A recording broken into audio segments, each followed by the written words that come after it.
শুভ সকাল বন্ধুরা, কেমন আছেন আপনারা সবাই? আশা করি আপনারা যে যেখানে আছেন সবাই খুব ভালো আছেন, আমরাও ভালো আছি। আজকে হচ্ছে রবিবার আর এখন বাজে বেলা 10টা। এই যে আমার মেয়ে ড্রয়িং ক্লাস থেকে বাড়িতে আসলো। তো সকাল সকাল ঘুম থেকে উঠেই না আমি এনার্জিই পাচ্ছিলাম না ভিডিও বানানোর। কীরকম একটা মনে হচ্ছিল না আজকে অফ দিই, আজকে অফ দিই। আবার ভাবলাম যদি অফ দিই তাহলে অনেকটা তো পিছিয়ে পড়বো। তো সেই সমস্ত কিছু মনে করে ভাবলাম না, যেমন যতটা পারি যেইটুকুনি সম্ভব ততটুকুনি ভিডিও ছাড়ি। তো সেই মনে করে আবার ভিডিওটা শুরু করলাম। তো সকালবেলা চা খেয়ে মেয়েকেও টিফিন খাইয়ে ড্রয়িং ক্লাসে পাঠিয়ে দিয়েছিলাম। আর তারপরে ঘরের কাজকর্ম সেরে স্নান করে নিয়েছি একেবারে। আর স্নান করার পরে ছেলেকেও টিফিন খাওয়ানো হয়ে গেছে। তো এখন ছেলেকে একটু পড়াতে বসেছি। আর আজকে আমি আমার ছেলের সম্পর্কে কিছু কথা আপনাদের সাথে শেয়ার করতে চাই। আর আমি তখন ভিডিও চলাকালীন আমি তো কথা বলেছি, কিন্তু সেই কথাগুলো আমার ঠিকঠাক মনে হলো না বলে সেইটাকে অফ করে দিয়ে আমি আবার ভয়েস দিচ্ছি। তো আমার ছেলে যখনই আপনাদের সাথে ভিডিও শেয়ার করি, ছেলেকে দেখাই, তখনই আপনারা দেখেন যে ল্যাপটপ নিয়ে বসে আছে আমার ছেলে। তার কারণটা কি? অ্যাকচুয়ালি ও না এইটুকুনি বয়সে, এখন ওর 14 বছর হয়নি, কিন্তু 13+ চলছে। 14 বছরে এই 22শে নভেম্বরই ওর 14 বছর হবে। তো তার মধ্যেই না ও ছোট থেকেই ওই মানে জীবনটা কি এতটা দেখে নিয়েছে না। ও 14 বছরের হলে কি হবে, ও এখন 18 বছর পার হয়ে গেছে।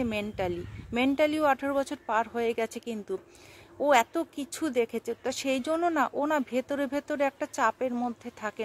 ও ভাবে যে আমাকেও কিছু একটা করতে হবে, শুধু পড়াশোনা করলে হবে না।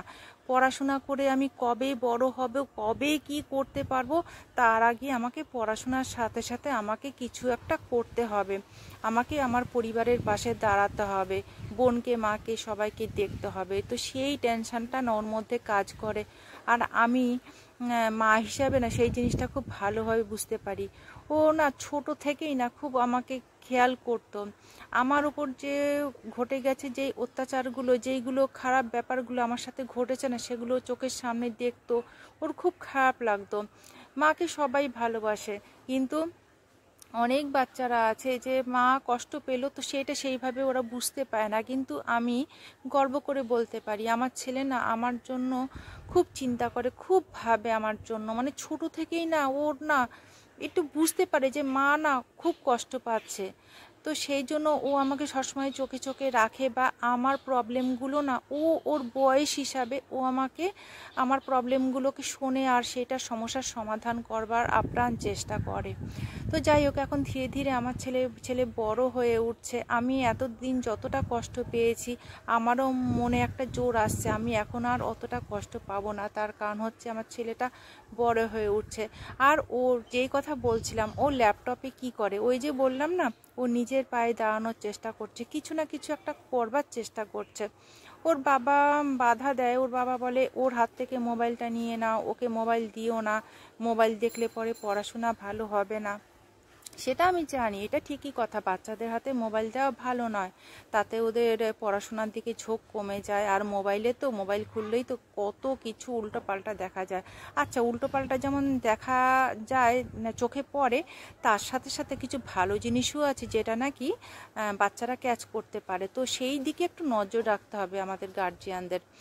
আর যেহেতু ছোটোবেলা থেকেই ও মোবাইলটা পেয়ে আসছে, ওর বাবা ছোট থেকেই ওর হাতে মোবাইলটা দিয়ে রাখতো, আর মোবাইলের একটা নেশা হয়ে গেছে। হঠাৎ করে যদি এখন ক্লাস 8-এ পড়ে, হঠাৎ করে যদি আমি এখন ওর হাত থেকে মোবাইলটা কেড়ে নিই বা ওকে মোবাইল না দেই, করেছিলাম চেষ্টা, আমি যে করিনি তা না, খুব খারাপ হয়ে যাবে জিনিসটা। তো সেই জন্যই আমি চাই না যে ওই রকমভাবে ওকে মানসিক আঘাত দেওয়ার। আর তার উপরে মোবাইল থেকে অনেক কিছু শিখছে, ও নিজে কিছু করতে চেষ্টা করছে। আর ও কি চেষ্টা করছে মোবাইল থেকে মোবাইল দেখে দেখে ও কি শিখবার চেষ্টা করছে, সেটা একটু আপনাদেরকে বলছি আমি। ওই যে কপিরাইটিং বলে না, কপিরাইটিং, তারপরে মার্কেটিং, তারপরে সেলসের কাজ, আরও কিছু শেয়ার মার্কেটের কাজ, এই সমস্ত টুকিটাকি আরও কিছু করে। আর একটা কথা, ও জিম করতে খুব ভালোবাসে, ও চায় বডি বিল্ডার হতে। তো সেই জন্য কিন্তু ওই ধরনের রিলেটেড কিছু ভিডিও বা শর্ট ও দেখে, ও চায় বডি বানাতে। থাকে না এক একজনের এক এক দিকে ন্যাক, ওর বডির দিকে খুব ন্যাক। আর আমি যদি কখনো রিচ খাবার বানাই বলে মা এত রিচ খাবার বানাবে না, তাহলে কিন্তু শরীর খারাপ হয়ে যাবে, এই আর কি। আর আরও একটা কথা আমার বাবুর সম্পর্কে না বললেই নয়, ও কিন্তু মারাত্মক দুষ্ট। ও কিন্তু নিজে থেকে পড়তে বসে না। অনেক বাচ্চারা আছে এই বয়সে খুব সিরিয়াস, মা বাবাকে বলতে লাগে না, নিজে থেকেই পড়তে বসে যায়। সেইটা কিন্তু না, ওকে কিন্তু আমাকে ঠেলে ঠেলে পড়াতে বসতে হয়। আর কখনো নিজে থেকে পড়তে বসে, হয়তো কখনো কোনো দিন আমি ভীষণ রেগে গেলাম, আমার মুখটা খুব গম্ভীর দেখলাম, খুব খেপে গেছি ওর ওপরে, তখন ও নিজে থেকে 2 দিন 3 দিন নিজে থেকে একটু পড়তে বসে। আর তারপরে আবার যেইকে সেই যখন দেখে মা তো নর্মাল হয়ে গেছে, আবার যেইকে সেই জন্য ওকে আমাকে ওর পাশে বসে থাকতে হয়। পাশে বসে বসে কখনো পড়াই, আর যখন ও নিজেও পড়ে আমি পাশে বসে থাকি পড়ার টাইমটা। তা না হলে না, আমি যদি সরে যাই, আমি ওকে নোটিস করি, ও কিন্তু পড়া বন্ধ করে দিয়ে অমনি ল্যাপটপ বা মোবাইল খুলে বসে। তো সেই জন্য ওর পাশে আমাকে এইভাবে বসে থাকতে হয়। আর আমি নিজে যেহেতু উচ্চ মাধ্যমিক পাস, আমি তো অতটা পড়াতে পারি না, অনেক জায়গায় কিন্তু আমার ঠেকে যায়, অনেক সময় ঠেকে যায়। তখন আমি কি করি, তখন আমি ইউটিউবের সাহায্য নিই। ইউটিউবে তো এখন সব কিছুই পাওয়া যায়, যেটা সার্চ করব সেটাই পাওয়া যায়, তাই জন্য আমি এটা কাজে লাগিয়ে নিই আমার ছেলেকে পড়ানোর জন্য। তো বন্ধুরা, এই হলো আমার ছেলের বিষয়ে যা বলার ছিল আমার সমস্তটাই।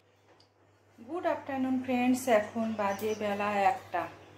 মেয়ে তো ড্রয়িং ক্লাস থেকে আসলো, তারপরে ওকে ড্রয়িং করতে দিলাম, বসে বসে নিজে কিছুক্ষণ ড্রয়িং করলো, আবার ঘরে হিজিবিজি আঁকা উকি যা পারে করলো।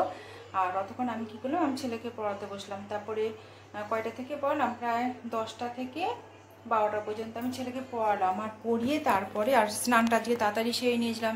মেয়ে ড্রয়িং ক্লাসে গেল, টিফিন খেলাম। আর আজকে সকালে টিফিন খেয়েছি আমরা, কালকে ভাত ছিল অল্প, সেটা ভাত ভাজা করেছি, ওদের বাপ ছেলেকে ভাত ভাজা দিয়ে দিয়েছি। আর আমি খেয়েছি আর মুড়ি আর ছাতু খেয়েছি আমি। আর ছেলেকে পড়ালাম, পড়িয়ে তারপরে মেয়েকে স্নান করলাম, করিয়ে আমি রান্নাঘরে চলে আসলাম। আর কি রান্না করেছি ব্যাক ক্যামেরা করে দেখাচ্ছি। রান্না বান্না সেই মুসুর ডাল আলু সেদ্ধ, ডিমের অমলেট আমার বরের জন্য, ছেলের জন্য, আর মেয়ের জন্য পোচ করেছি, নিচে আছে ওটা। 2টো ডিম দিয়ে একবারে একটা বড় অমলেট করে না হাফ করে কেটে দিয়েছি। আর এখানে উচ্ছে আলু ভাজা আর ভাত। ভিডিও না বানাতে আর ভালো লাগছে না, মনটা কীরকম যেন খারাপ হয়ে যাচ্ছে, যেন এনার্জি পাচ্ছি না আর ভিডিও বানাতে। আর মাথাটাও ধরে আছে, ভালো লাগছে না। হয় না, এক এক সময় মনটা খুব খারাপ লাগে, কিছু একটা কারণ অবশ্যই থাকে। আর সবসময় না সব কারণ তো বলা যায় না, সব কিছু সবসময় বলা যায় না। খুব মনটা খারাপ হয়ে যাচ্ছে, এনার্জি পাচ্ছি না ভিডিও বানানোর জন্য। তো তারপরে চলতে হবে, মনকে শক্ত রাখতে হবে, কি আর বলবো। তো ঠিক আছে বন্ধুরা, আবার পরে আসছি, দেখা যাক কখন আসি, আমি জানি না কখন আমার মুড হবে। আজকে ন্যাকড়াগুলোকে কেচে দিয়েছি গরম জলে সাবান দিয়ে সার্ফ দিয়ে ভালো করে পরিষ্কার করে কেচে দিয়েছি। তো ঠিক আছে বন্ধুরা, আবার পরে আসছি। শুভ সন্ধ্যা বন্ধুরা, এখন বাজে 5:30, আর ছেলে পুজো দিচ্ছে। ধূপকাঠিটাকে যে কিভাবে জ্বালিয়েছে ভগবানই জানে, জ্বলে তো অর্ধেক নিভে গেল। কিভাবে জ্বালিয়েছে, তার মানে জ্বলছিল ধূপকাঠিটা, এ বাবা জল এখানে পড়েছে তো, বাবা পয়তে আগুন লেগে যাবে তো শোনা। বাবা কিভাবে ধূপকাঠি জ্বালিয়েছো তুমি বাবা? এটা কি এটা? একটু ভক্তি টক্তি করে প্রণাম করো, ভক্তি করে একটু প্রণাম করো ঠাকুরকে বাবা। দরজাটা খুলতে হবে, আমার 2টো দিক দিয়ে তো আঙুলটা পুড়ে যাবে এবারে। এটা তো ও বাবা, ওরে বাবা রে, আঙুল লেগে যাচ্ছে হাতে, ওরে বাবা বাবা। ঠাকুর প্রণাম করো, ঠিক করে প্রণাম করো বাবা। তোমাকে বলিনি, তুমি বড় হয়ে ঠিক করে পুজো দিতে পারবে। ওইসব ছেলেদের কম্য নয়, কিন্তু ছেলেরাও পারে, তোমাকে শিখতে হবে বাবা। তো এখন আমাদের খাওয়া হয়ে গেছে, হরলিক্স খাওয়া হয়ে গেছে, বলছি হরলিক্স খাওয়া হয়ে গেছে। চা বর পরে ঘরে আসলে চা করবো, চা বর একটু বেরিয়েছে। আর যখন তখন এরা সুযোগ পেলেই বল খেলে ঘরের মধ্যে। বাবু জামাটা ছেড়ে পুজো দিয়েছো? জামা ছেড়ে পুজো দাওনি কেন বাবা? তুমি বলে তো ডিমের অমলেট দিয়ে ভাত খেয়েছো সোনা, কি করেছো এটা? একটুখানি জামাটা ছেড়ে পুজো দিতে পারলে না? তোমাকে বারবার বলিতে জামা ছেড়ে পুজো দিও বাবা, জামা না ছেড়ে পুজো দিতে নেই। আগে মনে করাইনি, তোমার নিজের মাথায় থাকে না। জি জি জি জি জি জি জি তুমি কি করছো? ঠাকুরেরও দুর্দশা, ওদের হাতে পুজো নিতে হচ্ছে, কিছু করার নেই। তো ঠিক আছে বন্ধুরা, আবার পরে আসছি। এখন বাজে সন্ধে 7টা, আমার বড়মশাই ঘরে চলে এসছে, বিকার চা করে দুজনে মিলে খেলাম। আর এখন মুড়ি মাখবো, বাদাম দিয়ে মুড়ি মাখবো। আর আমি যেহেতু হোমিওপ্যাথিক ওষুধ খাই তাই জন্য পেঁয়াজটাকে আলাদা রেখেছি। তেল দিয়ে, নুন দিয়ে, লঙ্কা দিয়ে, বাদাম দিয়ে মুড়িটা মেখে আমার জন্য আলাদা করে বাকিটাতে পেঁয়াজ মিশাবো। হ্যাঁ, কি অ্যাপেল রং তো করে ফেললে, অ্যাপেলটা তো রং করা হয়ে গেছে, এখন তো ব্রিঞ্জালটাকে রং করতে বলেছিলাম। আসো আসো, দিকে এসে বসো বসো, আসো আসো। দেখি আজকে ড্রয়িং ক্লাস ছিল, এবার কিছু কিছু হোমওয়ার্ক দিয়েছে। ব্রিঞ্জালটা তো রং করতে বললাম, এটা করেছো এখন? এখন কালার করলে এটা? তো হয়ে গেল। অ্যাপেলটা তো আগেই করেছো কালার। এই তো, এই সূর্য আর মেঘ, এই তো কালার করেছো, এই তো কালার করেছো। Hello friends, it's 9:33 PM। একটু ইংলিশে কথা বলার চেষ্টা করলাম। ইংলিশ শেখার পাগল আমি, ইংলিশ শিখতে খুব ভালো লাগে, কিন্তু ব্রেনটা অতটাও মজবুত নয় যে ঝটপট শিখবো। অনেক সময় লাগে আমার, আমি ভুলে যাই, কিন্তু ভালোবাসি ইংলিশে কথা বলতে। এই যে আরেকজন পিঠে ব্যাগ নিয়ে ঘুরছে। তো ছেলে মেয়েকে পড়ানো হয়ে গেল, ওদেরকে পড়ানো কমপ্লিট। এখন আমি চলে এসেছি রান্নাঘরে, বলেই তো দিলাম 9:30 বেজে গেছে। তো কি করছি রান্না সেটা দেখাচ্ছি। বাবা ছ্যাঁকা খেলাম, গরম হাঁড়ির ঢাকনাটাকে হাত দিয়ে ধরে ফেলেছিলাম। ও বাবা, ভাত তো গরম হয়ে গেছে, ধোয়া উঠছে। আঁচ কমিয়ে, স্টিলের হাঁড়ি তো পুড়ে যায়, আঁচ কমিয়ে বসিয়ে দিয়েছিলাম, জলটা একটু বেশি করে দিয়ে যাতে পুড়ে না যায়। তো ধোয়া উঠছে ভো ভো করে। আমার ভাত গরম হয়ে গেলে একবারই রান্না করি। একবারে রান্না না করলে কি হয়, রাত্রেবেলায় যদি আমাকে আবার রান্না করতে হয় না, আমি ছেলে মেয়ের পেছনে সময় দিতে পারবো না, ওদেরকে পড়াতে পারবো না। তো সেই জন্য আমি চেষ্টা করি একবেলায় দুবেলায় রান্না করে রাখতে। আর দুপুরবেলায় ডাল সিদ্ধ, আলু সিদ্ধ করেছিলাম। দুপুরবেলায় তো এটা সরষের তেল দিয়ে, ঘি দিয়ে, কেউ সরষের তেল দিয়ে, কেউ ঘি দিয়ে খেয়েছে। আর উচ্ছে আলু ভাজা আর ডিমের অমলেট। আর আমি যেহেতু আমার অ্যালার্জি, তাই জন্য আমি খেয়েছিলাম ডাল আলু সেদ্ধ আর উচ্ছে আলু ভাজা, ব্যাস। আর রাত্রেবেলায় ডিমও করিনি, ওই সেদ্ধ ডালটা ছিল, ওইটাকে ফোড়ন দিলাম জিরে তেজপাতা দিয়ে। আর এখানে শুকনো লঙ্কা ভেজেছি, একটু পেঁয়াজ কুচি করে আলুর সেদ্ধটাকে মাখবো। এই হচ্ছে আজকে আমাদের ডিনার।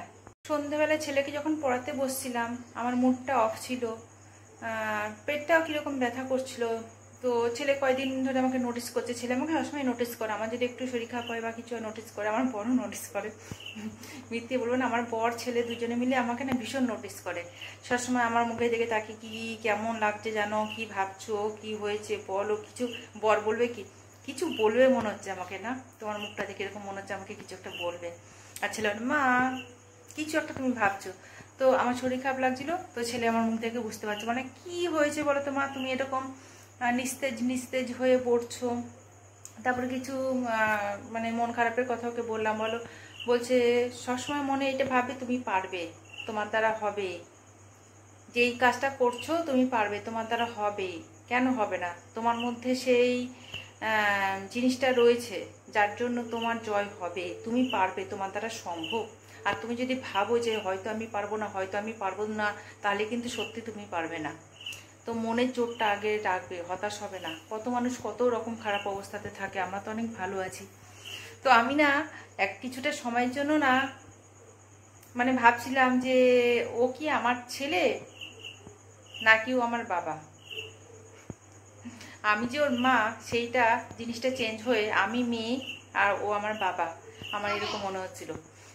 তো যাই হোক, আমার বাবা আমাকে অনেক বুঝিয়েছে, আমার বড় আমাকে বোঝায়।